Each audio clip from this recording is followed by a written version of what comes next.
Man in custody for allegedly killing his girlfriend reportedly took his own life. Teach them!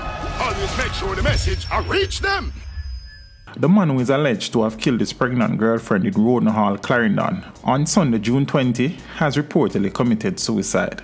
According to police sources, the man reportedly used an article of clothing to hang himself on Monday morning while he was in detention. He was reportedly found unresponsive and taken to the hospital.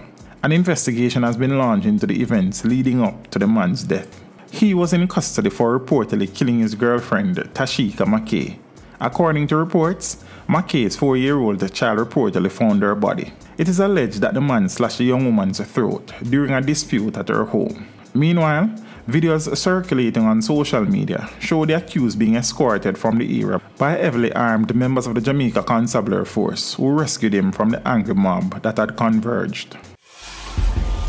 Teach them! Hey yo, hello! Send the message and make it reach them. It's teach them. Right here, Warlord representing.